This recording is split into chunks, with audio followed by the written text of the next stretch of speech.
we have been granted special access to the Tower of High Sorcery in Wayreth Forest. Let's take a look inside.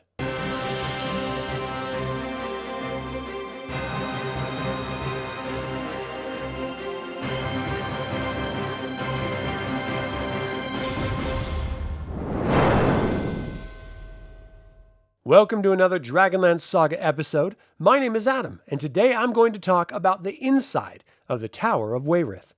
I'd like to take a moment and thank the DL Saga members and invite you to consider becoming a member. I've also started a Patreon account. Both links are in the description below. You can even pick up Dragonlance gaming materials using my affiliate links. I'm referencing the Atlas of the Dragonlance World, The Last Tower, and Towers of High Sorcery sourcebooks for this information. If I leave anything out or misspeak, please leave a comment below. Welcome, honored guest, to the Tower of Wayreth. A figure approaches you dressed in a silver robe, holding a mahogany staff tipped with a bronze dragon's claw clutching a glowing crystal. He bows slightly and says, "I am the master of the tower, the living will of high sorcery. It seems the Forest of Wayreth has found you, and its enchanted paths have led you to our gates. Let me guide you through the inner sanctums of this ancient citadel, a place where magic breathes in every stone. Prepare yourself. The tower is alive, and its corridors are vast and ever-shifting. Stand close." We stand before the silver and gold gates, delicate as spider silk, yet impervious to any siege. They glide open soundlessly, revealing the courtyard of smooth gray flagstones, polished by unseen steps. The air hums with residual magic. Faint echoes of sending spells ripple like whispers, and you may sense unseen eyes watching from the ether. The courtyard feels both empty and teeming, as if invisible mages pass just beyond your sight, their robes brushing the air. First, we enter the foretower, a slender spire that guards the threshold. Its anteroom is intimate, its walls draped with tapestries depicting the three moons in their celestial dance, woven with threads that shimmer under arcane light. A mosaic floor swirls with patterns of stars, subtly shifting as if charting the heavens in real time. Oak tables bear silver trays that magically replenish with fruits, bread, and crystal decanters of elven wine for visitors. Above, guest suites offer velvet-draped beds, enchanted hearths that burn with smokeless azure flames, and orbs for scrying the testing levels.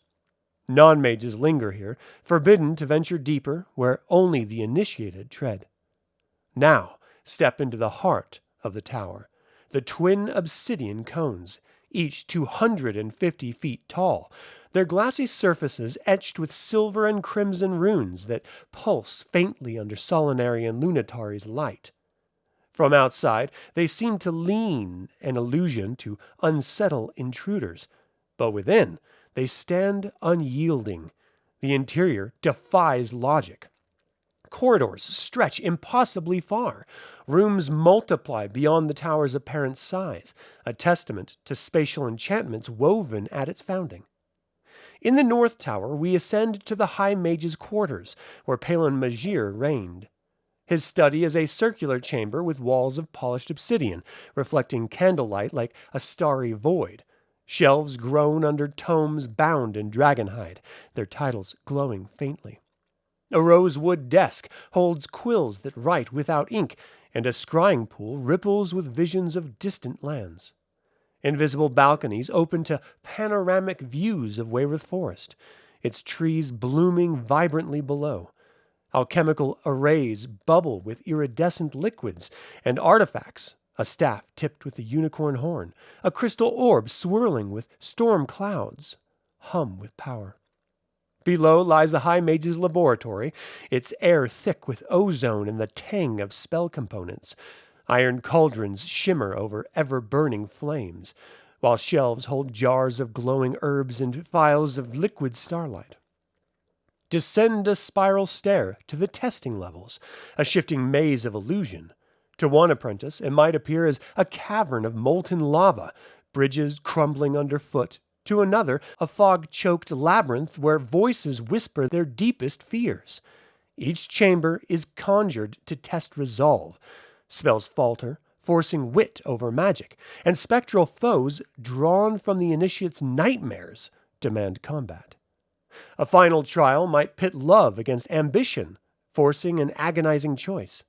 The walls, alive with magic, shimmer with glyphs that shift and match each test, and the air grows heavy as if the tower itself judges. Cross to the South Tower, its 17 floors, a bustling arcane hive. The lower levels house neophytes in Spartan chambers, simple cots, desks cluttered with parchments, and warded niches for spellbooks. Casting chambers here are circular, their floors inlaid with silver runes to contain errant spells. Scorch marks and frost patterns hint at past mishaps. Higher up, senior mages dwell in opulent apartments. One such suite boasts a crystal chandelier that floats without chains, casting prismatic light, and a private museum displaying relics like a phoenix feather or a shard of the gray gem. Laboratories hum with experiments, levitating orbs, conjured mists, or caged elementals snarling softly.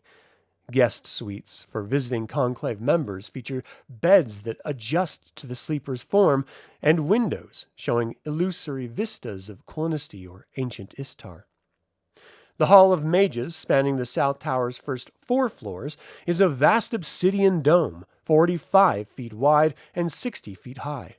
A sourceless, cold white light bathes the gray marble throne of the High Mage, veined with red, white, and black, while 20 shadowed chairs, sometimes carved stone, sometimes gleaming metal, form a semicircle. The walls vanish into gloom, and the air thrums with the weight of historic debates. Laws forged, renegades judged, wars planned. No doors breach this chamber, only sending spells grant entry, and the silence feels alive, as if past conclaves linger. Above, the Library of Wayreth sprawls across 5 floors, a labyrinth of knowledge. Ebony shelves twist like living roots, holding spellbook with covers that snap at careless hands, scrolls that whisper incantations when touched, and treatises on arcane theory organized by lunar cycles or elemental affinities. Navigation requires mastering a cryptic system. Books shift places unless addressed with the right passphrase. Wards spark at theft attempts, and traps like illusory pits or binding glyphs deter the greedy.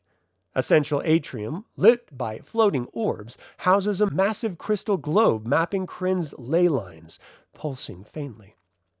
Below, via the rear tower's shadowed stair, lie the dungeons and crypts. The dungeons are whispered of, cells warded to hold rogue mages or sealed vaults hiding things best forgotten. Their doors etched with runes that burn to the touch. The crypt's central dome, 65 feet across, glows with an illusion of the night sky, stars racing through centuries in minutes. Golden slabs, enamored by robe color, mark archmages' tombs. Corinthus, Parsalian, even Shoud, whose sacrifice birthed me. Branching catacombs hold lesser mages, their treasures gifted to the tower, leaving only bones and legacy. Finally, the Nether Path, Fiston Dantalus's secret.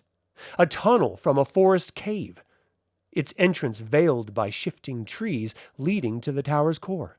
Its walls glow faintly with moss, and the air grows colder as it burrows beneath the crypts, emerging in a hidden chamber lined with faded runes. This is Wayreth's heart, alive with magic's pulse. Depart with care, for the tower remembers all who walk its halls. May the moons guide your path. The master of the tower turns and slowly begins to walk away as the Tower of High Sorcery disappears, and you find yourself standing in the dark and twisted Wayreth Forest. And that's all I have to say about the inside of the Tower of Wayreth. Have you ever entered it in your home games? Do you think it will ever come under assault? And finally, who is the tower's master in your home games? Leave a comment below. Once again, I'd like to let you know that I've started a Patreon account. If you appreciate the various projects I produce, I'd like to invite you to consider becoming a patron on Patreon. Thank you to my developer patron, Chris Androu. And finally, please consider subscribing to this YouTube channel, ringing the bell to get notified when upcoming videos drop, and clicking the like button. It all helps other Dragonlance fans discover this channel and its content. Thank you for watching. This has been Adam with DragonLance Saga, and until next time, remember, the blade must pass through the fire, else it will break.